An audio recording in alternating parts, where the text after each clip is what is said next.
আমার ভাইয়া খামখেয়ালিতে বললাম না, জিন্দিগি চলেই যাক।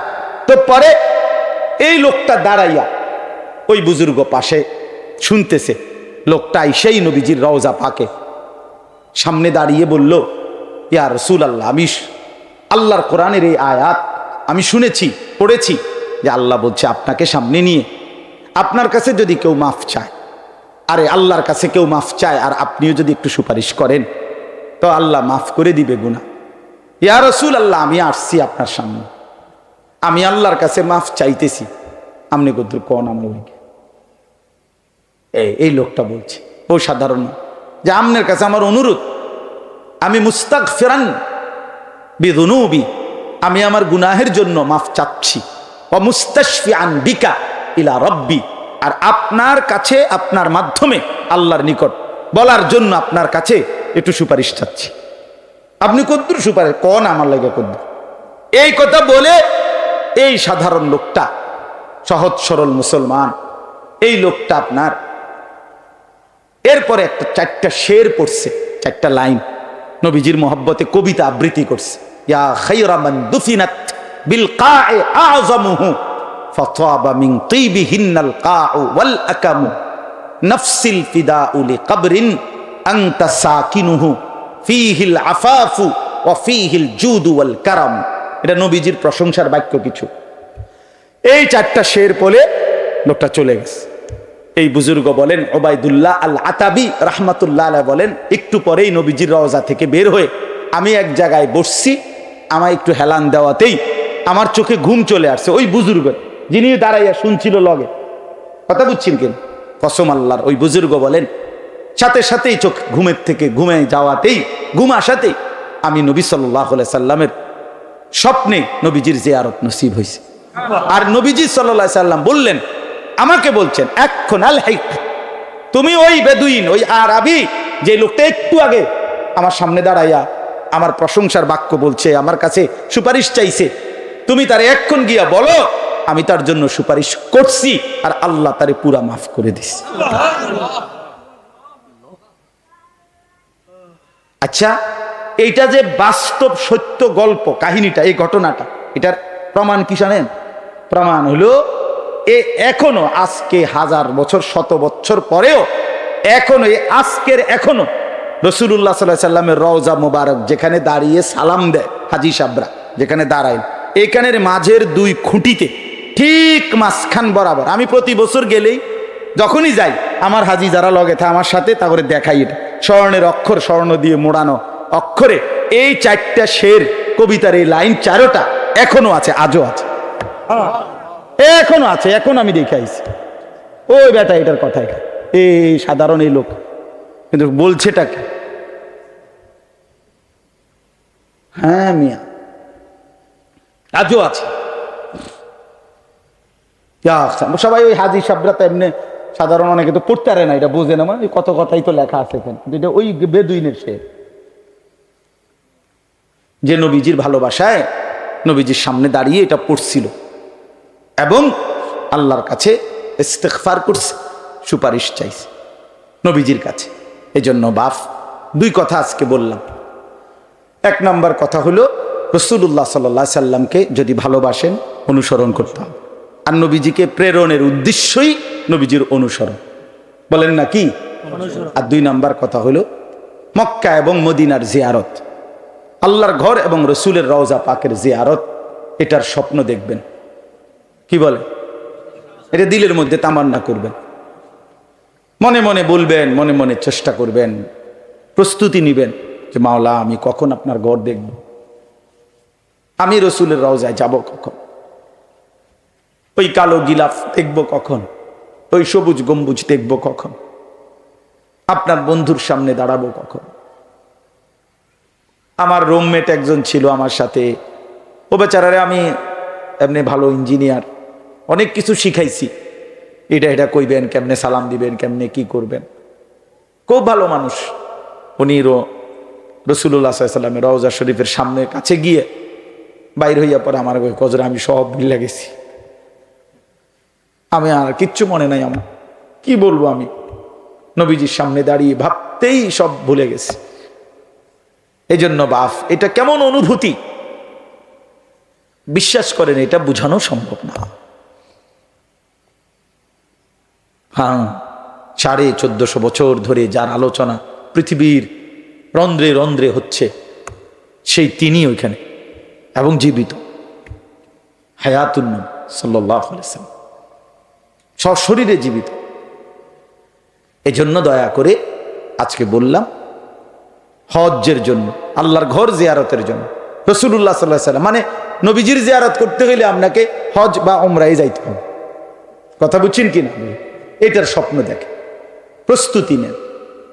অল্প 1000 টাকা করে জমান, 1500 টাকা করে জমান, আলগা একটা জায়গা, মাওলা আপনার ঘর দেখব বলে 1000 টাকা দিয়ে কতদিন পরে টাকার 8 লাখ টাকা কোন সময় বুক, কত বছর লাগবে? না না, আপনার মহব্বত আল্লাহর পাক দেখলে, বান্দার ভালোবাসা দেখলে আল্লাহ তাআলা এই ব্যবস্থা করে। আমার পরিচিত এক হাজী সাহেব, উনি দেখা হয়েছে ওখানে মদিনায়। বললাম, আমি জানি উনি খুব দুর্বল মানুষ। আমি বললাম, কখন আইলেন বা আর কে আসছে আপনার সাথে? আমার বিবিরে নিয়ে আসছে। আমি বললাম, আপনি কোন কি, আপনি দুইজনে আসছেন হচ্ছে? হ্যাঁ। কেমনে আসলে? হুজুর, বিবি একদিন কাইন্দা কইছে আল্লাহর ঘর দেখব, একটু জমি ছিল, জমি বেচে আইছি, আইসা পড়ছি। আচ্ছা বলেন, মালিক কেমন খুশি হয়েছে? হ্যাঁ, আল্লাহ চাইলে তাকে এর চাইতে বেশি দিতে পারেন। 3 শতক জায়গা আল্লাহর কাছে বেশি তো। এই জন্য দয়া করে এখন থেকেই স্বপ্ন দেখেন যুবক ছেলেরা, তোমরাও ভাইয়া, কত কিছুই তো দেখতে মন চায়।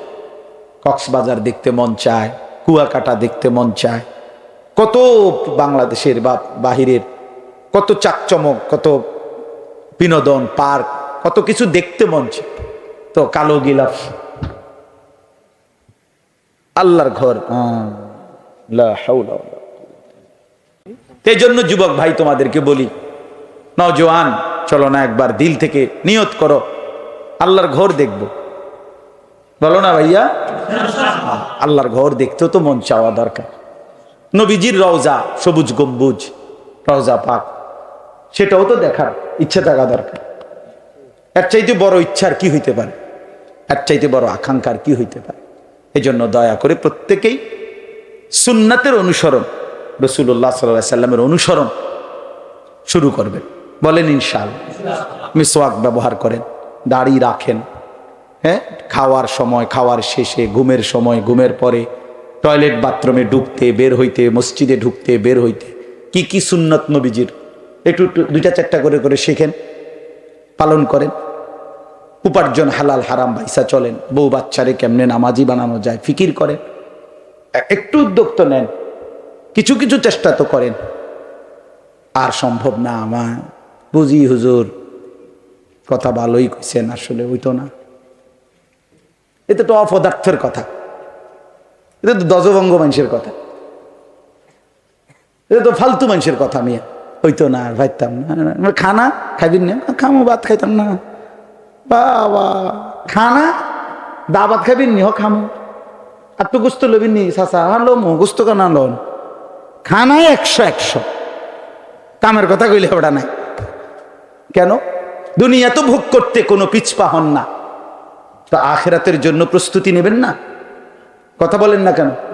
এই জন্য আমরা প্রত্যেকে ইনশাআল্লাহ আজকে নিয়ত করলাম যে আমরা রাসূলুল্লাহ সাল্লাল্লাহু আলাইহি ওয়াসাল্লামের সুন্নাত অনুসরণ করব ইনশাআল্লাহ। ইনশাআল্লাহ শুধু কইয়া শেষ করলে হবে না, আপনাকে শিখতে হবে, জানতে হবে, জিজ্ঞেস করতে হবে, হবে কি না বলে? একটা তো একদম সরাসরি বললাম, মেসওয়াক জীবনে দেখেন নাই কোনোদিন, এমন একজন ভাগ্যবান হাত উঠান চাই বলে না হুজুর আমি এই মেসওয়াক যে কয়ডারে, এইটা আমি জীবনে কোনোদিন দেখি না। আপনার কিন্তু ছবি উঠে রাখবো কদ্দুর না, আপনার আলাদা দেমু, আমি কমু তা করে যে আপনার ছবি যেন টাঙ্গাইয়া দেয়। এটা দেখছেন না মেসওয়াক কখনো? কথা বলেন না কেন? হ্যাঁ, অতএব এই মেসওয়াক অ্যাভেলেবেল কিনতে পাওয়া যায় না? 20 টাকা, 10 টাকাও আছে, 15 টাকাও আছে, কিনেন।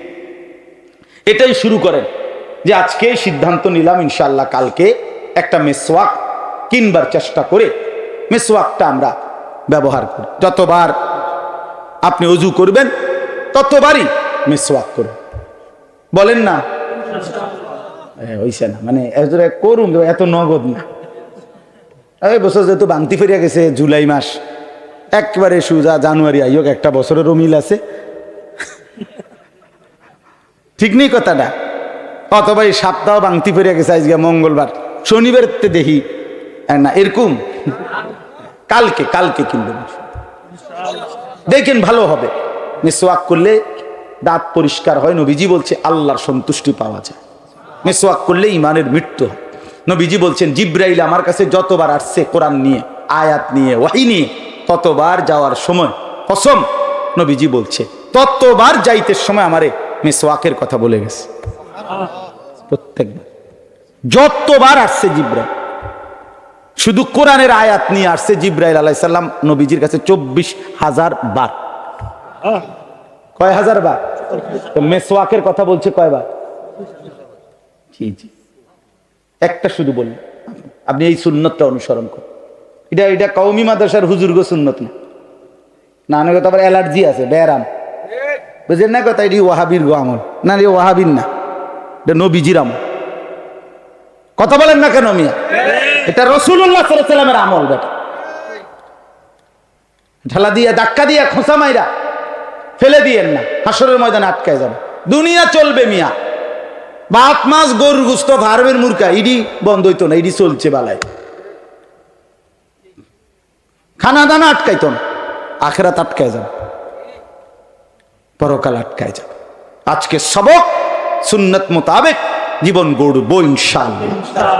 মক্কা মদিনার সফর, আল্লাহর ঘরের জিয়ারত, রাসূলুল্লাহ সাল্লাল্লাহু আলাইহি ওয়াসাল্লামের জিয়ারতের স্বপ্ন, প্রস্তুতি, চেষ্টা, আকাঙ্ক্ষা করব ইনশাআল্লাহ। আল্লাহ আমাদেরকে তৌফিক দান করে।